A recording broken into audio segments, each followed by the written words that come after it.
Hey guys, welcome to the next tutorial for ethical hacking and penetration testing. So in this tutorial I'll be teaching you how to install Kali Linux on MacBook Pro or Air or whichever version you have. And this is specifically mentioned for the Mac OS X, which I assume that you would be using because it is the latest one.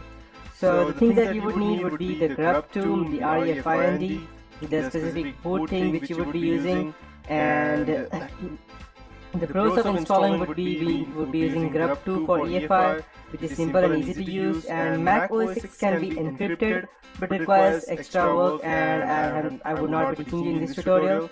And Kali Linux would be encrypted as well, and it will coexist with the Mac OS X, and Kali Linux bootable USB cannot be booted with the REFIND version. So since Kali Linux 1.1 is based on Debian, which is EFI enabled by default, we will not be requiring the REFIND to go ahead and install it on MacBook Pro.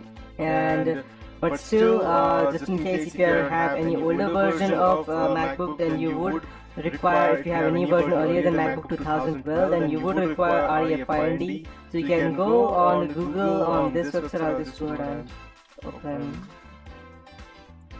here and let's search REFIND, and we need to install this since Mac does not have the EFI version. So we need to install this. You can go ahead and okay, so you need to go and download this for the Mac version. Yeah, obviously it is for Mac.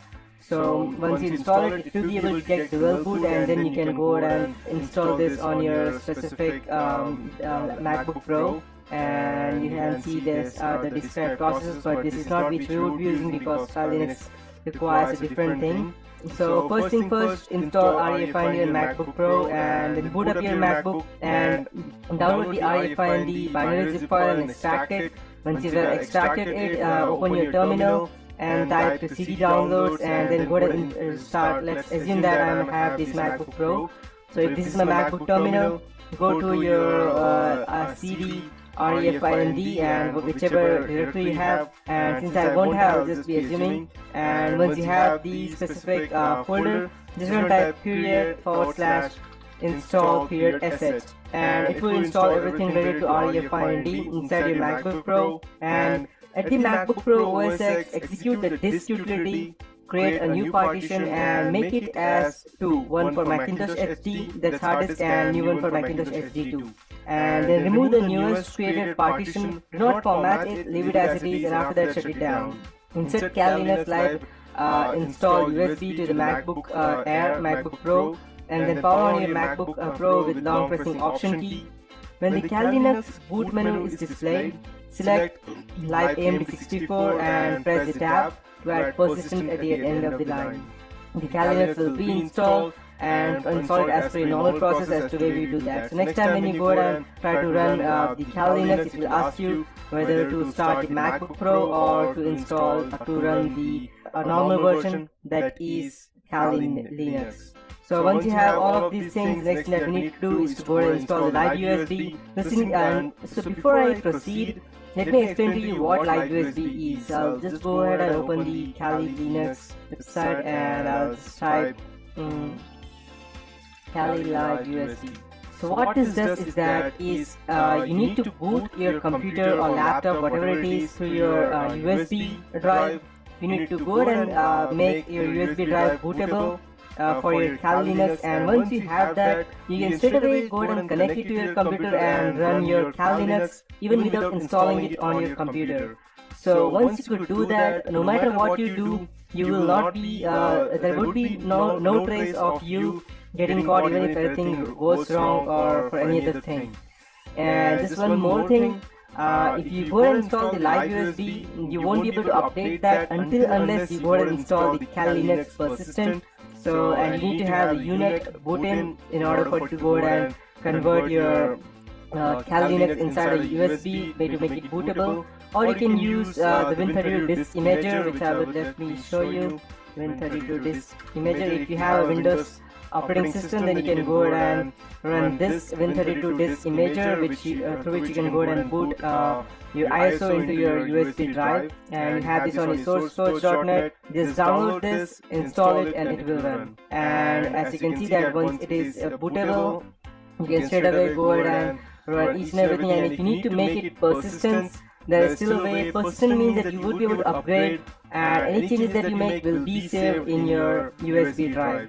I cannot show you that because I don't have a USB drive as of now, but you can do that. And I would suggest you having a minimum of let's say 16 GB of USB, because a Kali Linux will take approximately a total of 7 or 6 GB of your total space, and remaining should be there in case you need to install anything separately or anything extra. And once you connect it, you will be able to run each and everything related to Kali Linux through that USB. So that is what Kali USB is.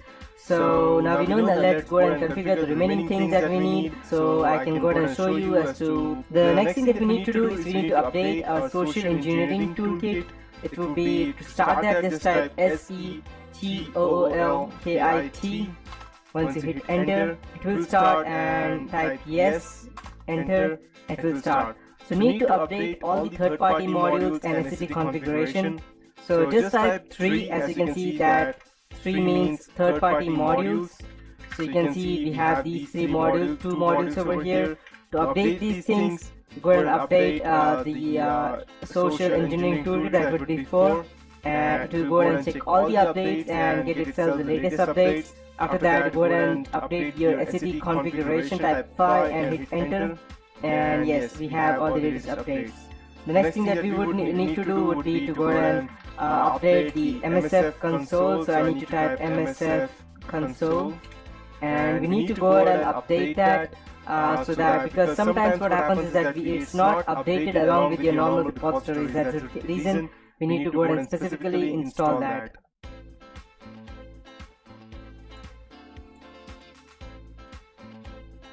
So it's starting.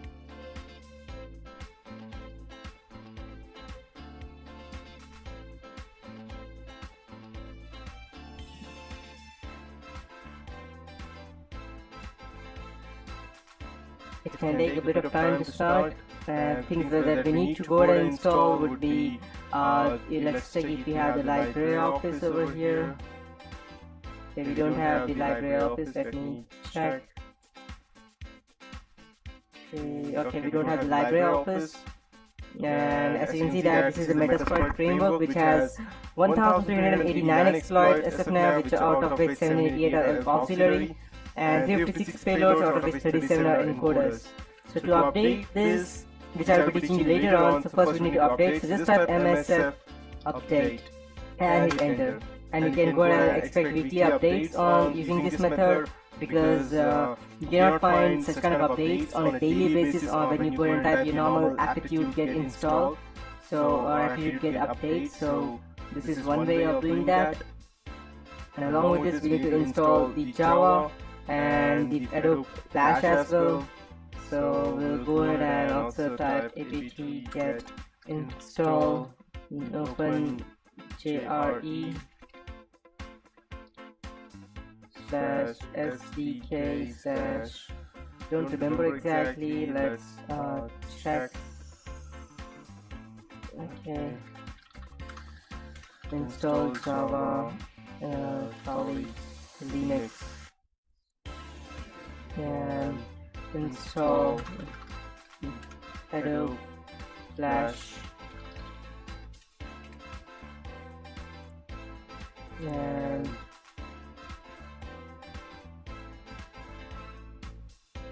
you can see over here we have different versions. You can go ahead and also download it manually, but I would suggest updating it through. We have start apt get install Flash,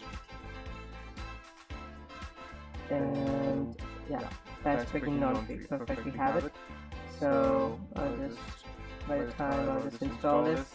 Let's say if we have received any updates over here, Okay, we have updates. As you can see over here, it's 235 MB of file, and I won't be going ahead and installing that right now because it would take a very long time. I'll update it in the background and let you know. And as you can see that we have this version over here. Okay, so let me get installed.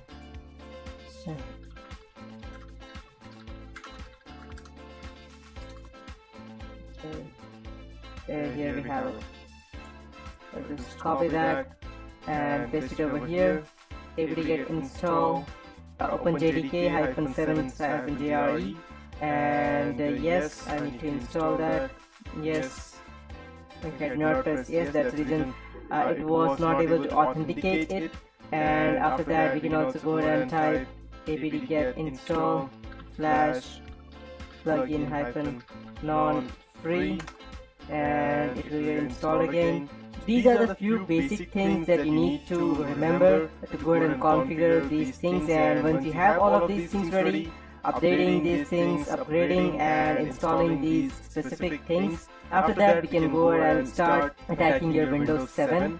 And just make sure that you have all the updates. If you don't, then you will lose one or more important things which you may not be able to run under your computer. So that is it for this tutorial. In the next tutorial, we will be starting with the basic hacking stuff and footprinting and methodology.